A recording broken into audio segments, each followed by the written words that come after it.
Topik ini bisa bantu ngitung-ngitung usaha kalian di bidang catering, event organizer, pabrik, konveksi, dan usaha-usaha lain yang menerima pesanan-pesanan atau job-job tertentu.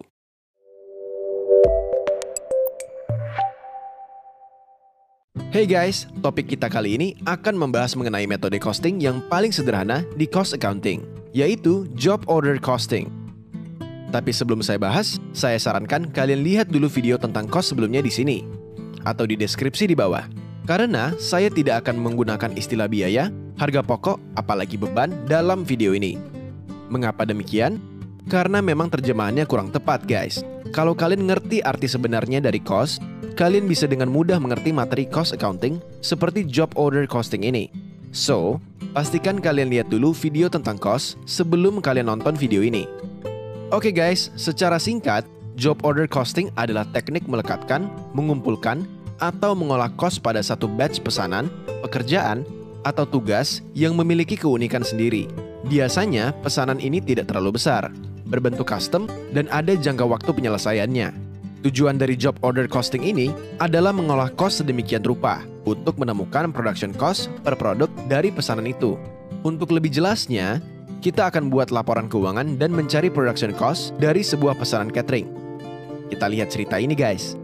Ada sebuah restoran fast food yang terletak di sebuah pantai di Bali. Restoran ini bersebelahan dengan sebuah hotel bintang 5 dan sebuah minimarket yang menyediakan kebutuhan bahan makanan seperti sayur-sayuran, daging, dan frozen food. Suatu saat, hotel bintang 5 ini mengadakan event kecil. Event ini akan diadakan besok dan memerlukan snack berupa kentang, sosis untuk 100 orang dalam waktu cepat. Karena hotel ini begitu padat pengunjung dan memiliki banyak event, hotel ini khawatir tidak sanggup menambah pekerjaan lagi. Sehingga, hotel ini memutuskan untuk outsource pengadaan kentang sosis ini keluar dan mencoba menghubungi restoran fast food yang ada di sebelahnya. Pemilik restoran fast food ini, Pak Nyoman, menerima telepon dari hotel tadi dan diminta segera memberikan penawaran berapa harga per pack-nya. Yang jadi masalah, Pak Nyoman tidak menyajikan kentang sosis ini di menu restoran dia sehari-hari. Sehingga, belum tahu harus di harga berapa kentang sosis ini dijual per pack atau per orangnya. Pak Nyoman lalu berpikir, supaya tidak rugi, Pak Nyoman memutuskan untuk menghitung cost-nya terlebih dahulu sebelum memberikan penawaran ke hotel tadi. Hal pertama yang harus dilakukan tentunya survei harga bahan terlebih dahulu. Pak Nyoman lalu pergi ke minimarket di sebelah restoran dia. Karena Pak Nyoman ingat kalau minimarket ini juga menjual kentang dan sosis. Sesampainya di minimarket tersebut, Pak Nyoman menemukan kalau kentang dijual Rp8.000 per kilonya. Jika dirata-ratakan, 1 kilo kentang ini kurang lebih sama dengan 4 buah kentang.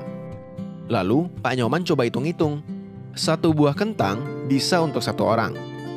Kalau harga kentangnya Rp8.000 untuk 4 kentang, kos kentang ini berarti Rp2.000 per orangnya. Pak Nyoman lalu catat kos kentang ini. Kos kentang per orang atau per pack-nya Rp2.000. Selanjutnya, Pak Nyoman perlu tahu harga sosis. Dia lalu pergi ke counter frozen food. Pak Nyoman menemukan 1 packaging sosis berisi 4 buah sosis, dibanderol dengan harga Rp20.000. Lalu dia hitung-hitung lagi. Kalau 1 sosis bisa untuk 1 orang, dan harga per packaging sosis ini Rp20.000 dan isinya 4 potong, maka kos sosis per orang menjadi Rp5.000.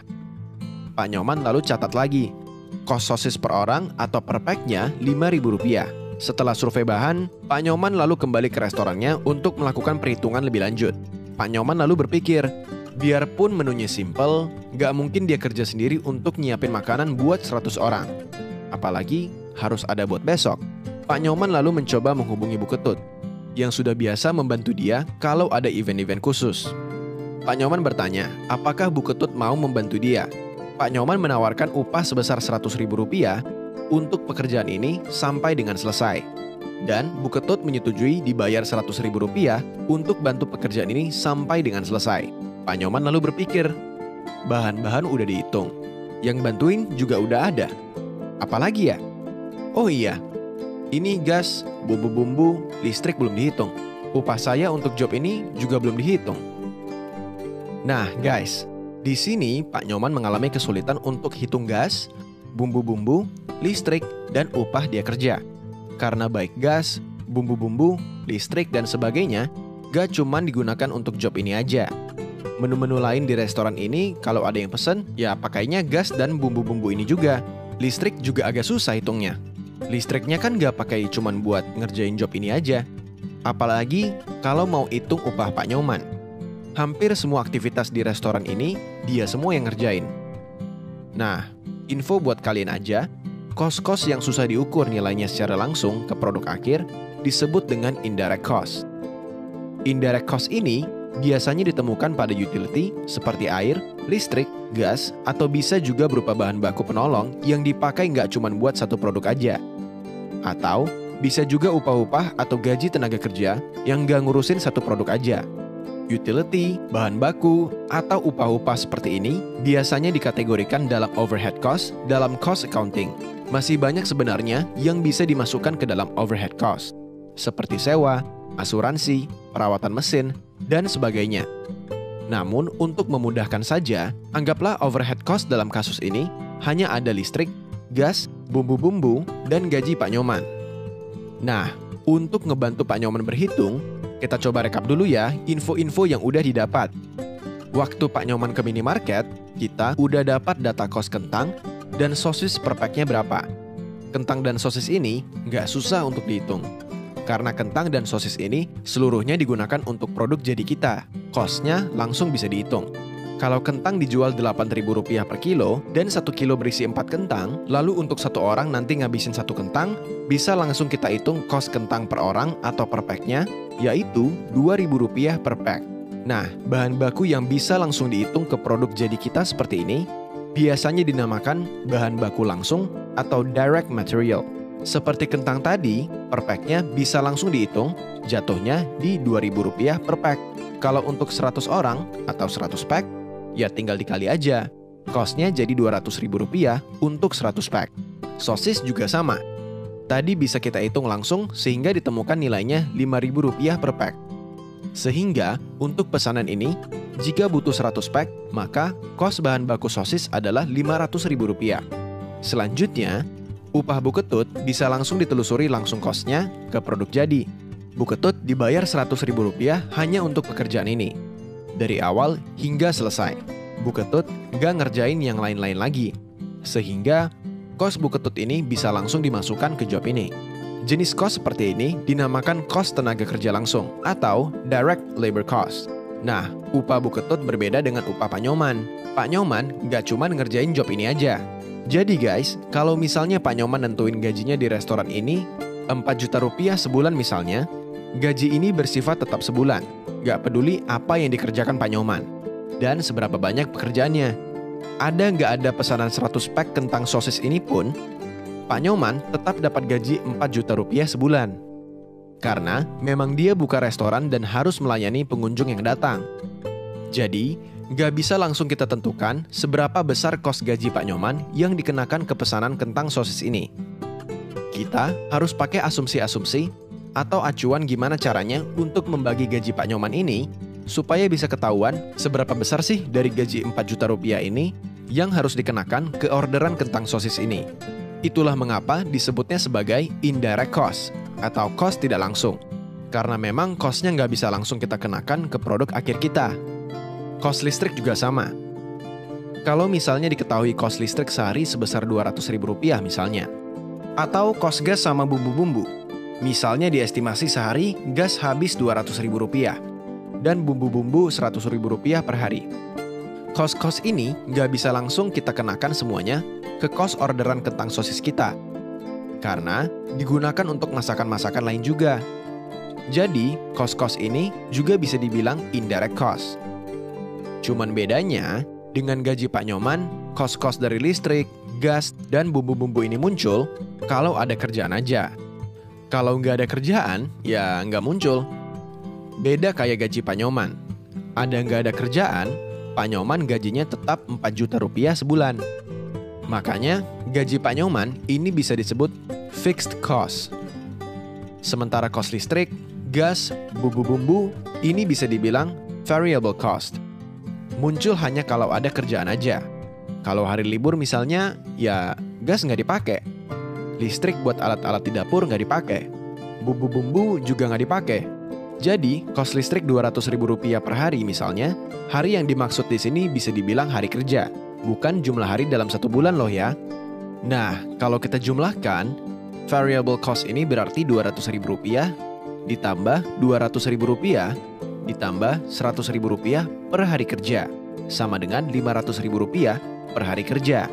Kalau seminggu restoran ini ada 5 hari kerja, maka dalam sebulan akan ada 20 hari kerja. Sehingga, kalau kita coba hitung total indirect cost sebulan, gaji Pak Nyoman Rp4 juta ditambah Rp500.000 dikali 20 hari kerja, sama dengan Rp14 juta sebulan. Kalau kita mau coba hitung dalam jam kerja, juga bisa. Kalau misalnya restoran Pak Nyoman buka 8 jam sehari, seminggu ada 5 hari kerja. Bisa dong kita hitung berapa jam kerja sebulan. Tinggal 8 dikali 5 dikali 4. Sama dengan 160 jam kerja sebulan. Untuk tahu rate per jam kerjanya, tinggal total indirect cost sebulan dibagi dengan jam kerja selama sebulan. Atau dalam kasus ini, Rp14 juta dibagi 160 jam, sama dengan Rp87.500 per jam kerja. Nah, tarif ini dikenal dengan nama overhead rate. Dan karena dari tadi kita cuma ngira-ngira, pakai asumsi aja ngitungnya, rate ini adalah nilai estimasi, bukan actual loh ya. Nilai actualnya kita belum tahu. Ngerjain orderannya aja belum. Ini kan masih ngitung-ngitung buat ngasih penawaran doang guys. Nah, kalau kita udah tahu overhead rate-nya, dan pengen tahu kurang lebih berapa sih nilai overhead cost-nya untuk job ini, gampang guys. Kita tinggal estimasiin aja. Kurang lebih berapa jam sih untuk ngerjain 100 pack kentang sosis? Anggaplah Pak Nyoman mengestimasi butuh 8 jam kerja untuk beresin 100 pack ini. Maka, estimasi total overhead cost untuk pekerjaan ini ya tinggal dikali aja. Rp87.500 dikali 8 jam kerja, sama dengan Rp700.000. Nah, untuk menghitung cost produknya, gampang guys. Kita udah tahu cost materialnya, cost upahnya, sama cost overhead-nya untuk job ini. Sekarang, kita tinggal jumlahin aja semuanya. Jadi, cost produk untuk job ini, Rp200.000 ditambah Rp500.000 ditambah Rp100.000 ditambah Rp700.000 sama dengan Rp1,5 juta. Untuk tahu cost produk per orang atau per pack-nya, ya tinggal dibagi 100 pack aja. Jadi, produk cost per pack-nya sebesar Rp15.000. Kalau diasumsikan nggak ada cost-cost lain lagi, dan Pak Nyoman ingin mendapat untung Rp5.000 per pack, maka kentang sosis ini bisa dijual dengan harga Rp20.000 per pack. Nah, Pak Nyoman udah tahu cost produk per pack-nya Rp15.000 per pack dan ingin mendapat untung Rp5.000 per pack.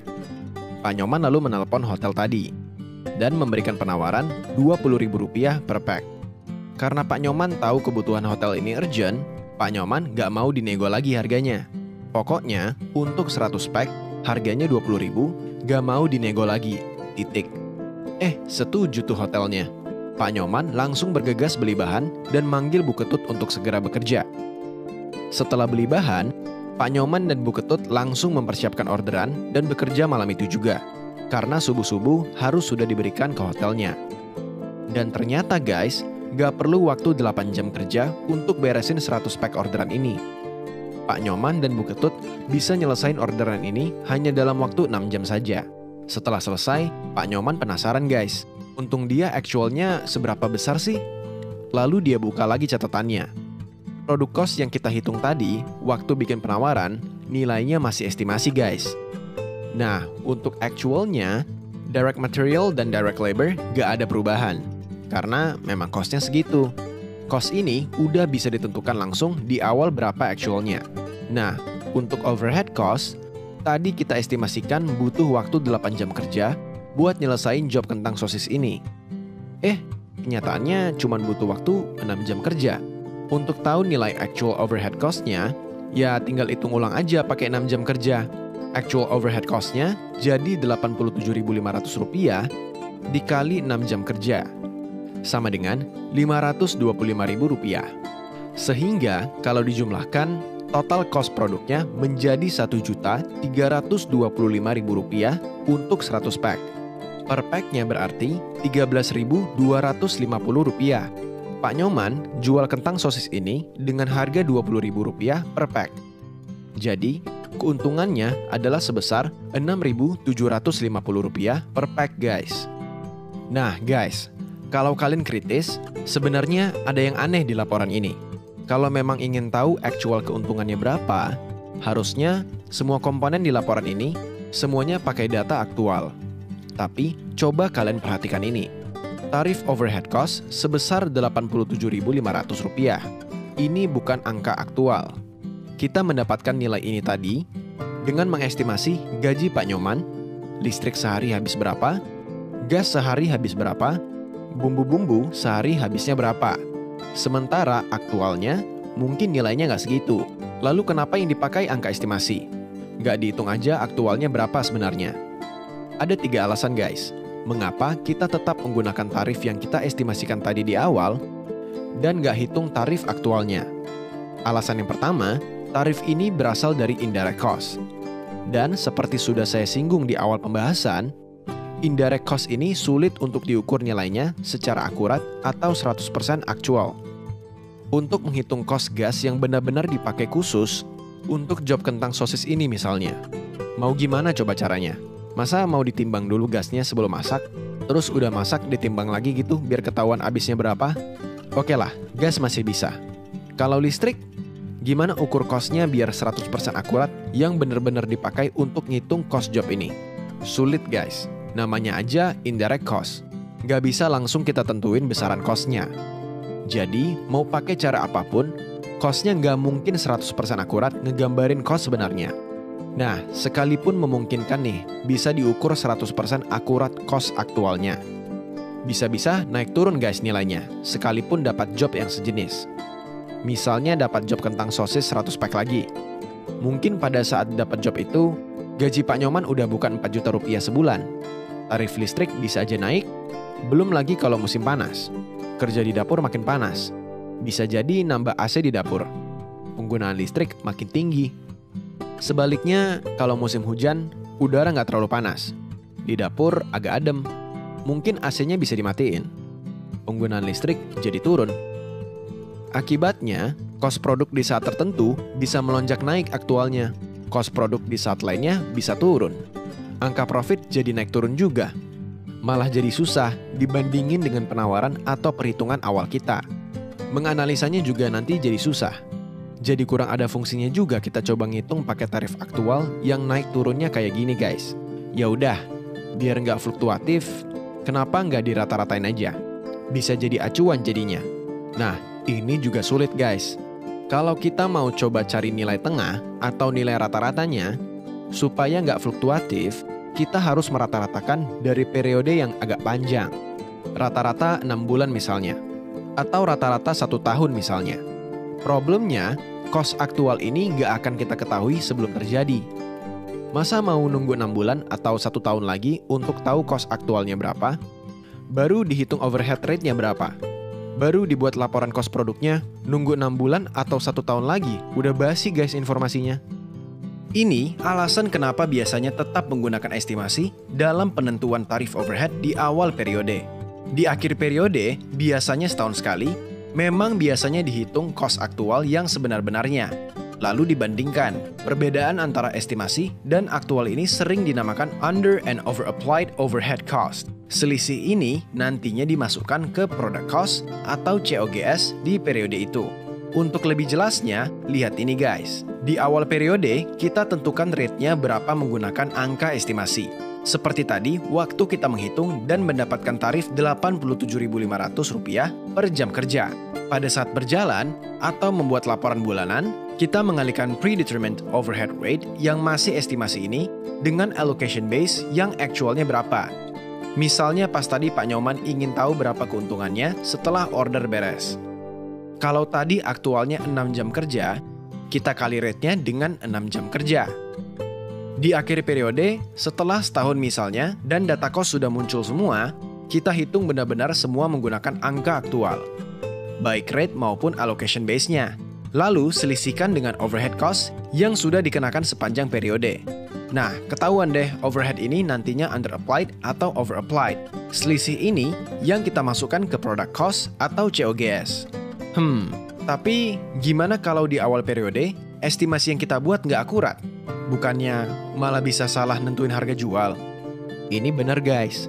Kalau kita lihat contoh kita tadi, kita menyederhanakan banyak hal. Lihat catatan kita tadi ini guys. Waktu kita buat asumsi-asumsi indirect cost ini, terutama yang variable cost, semua kita asumsikan berdasarkan satu acuan, yaitu hari kerja. Oke lah, untuk listrik masih masuk akal. Kalau hari libur ya nggak dipakai. Kalau hari kerja baru muncul cost ini. Mau produksinya banyak atau sedikit di hari kerja itu nggak terlalu berpengaruh ke cost listrik. Tapi untuk gas dan bumbu-bumbu, apakah cocok menggunakan hari kerja sebagai acuan cost-nya? Gimana kalau di hari kerja tertentu banyak orderan? Bukannya lebih cocok kalau gas atau bumbu-bumbunya ini jangan diukur pakai hari kerja, tapi pakai indikator lain seperti jumlah pack misalnya. Jumlah cost gas Rp2.000 per pack, bumbu-bumbu Rp1.000 per pack. Lalu kita cari sebulannya bisa jual berapa pack. Bukannya lebih akurat? Bagi kalian yang udah bisa mikir kayak gini, ini tandanya kalian udah paham apa itu cost dan apa yang dipelajari di cost accounting guys.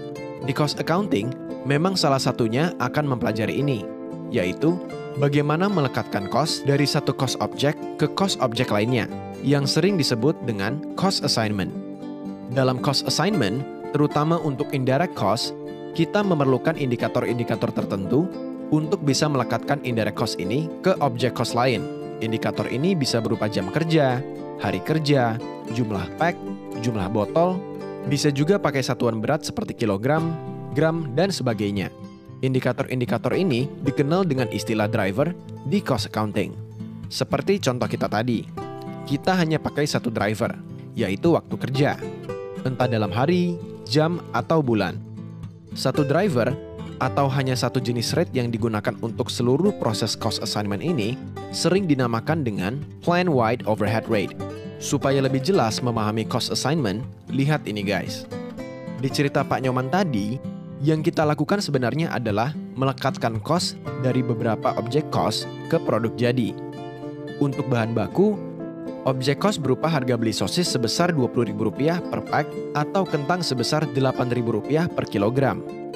Kita lekatkan secara langsung ke produk akhir kita, yaitu kentang sosis, tanpa memakai perantara atau driver tertentu.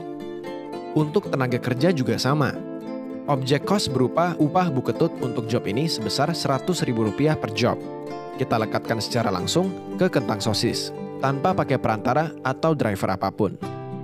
Tapi, waktu menghitung overhead cost, cost-cost pada objek cost seperti gaji Pak Nyoman, listrik, gas, dan bumbu-bumbu merupakan indirect cost, kita nggak bisa langsung lekatkan cost ini ke produk akhir kita, yaitu kentang sosis.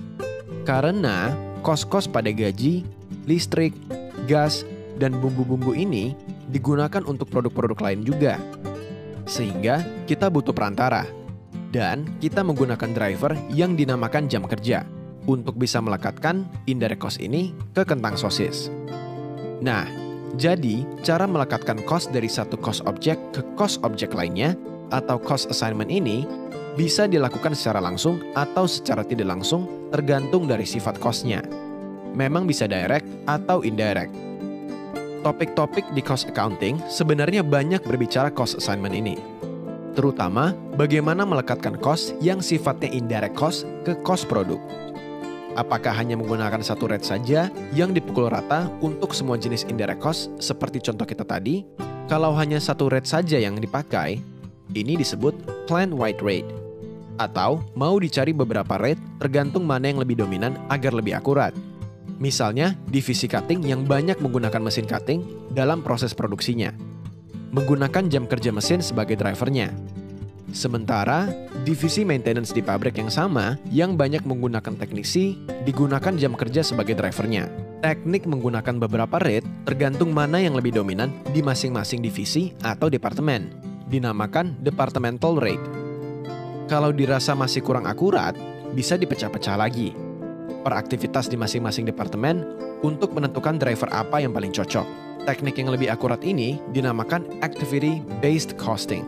Tentunya, semakin akurat teknik yang digunakan akan semakin sulit, dan terkadang lebih costly dibandingkan yang sederhana.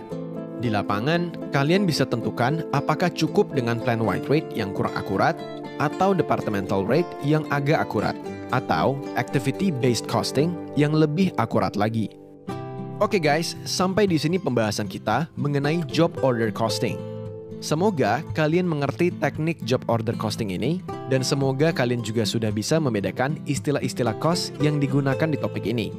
Seperti direct cost, indirect cost, fixed cost, variable cost, cost assignment, dan sebagainya.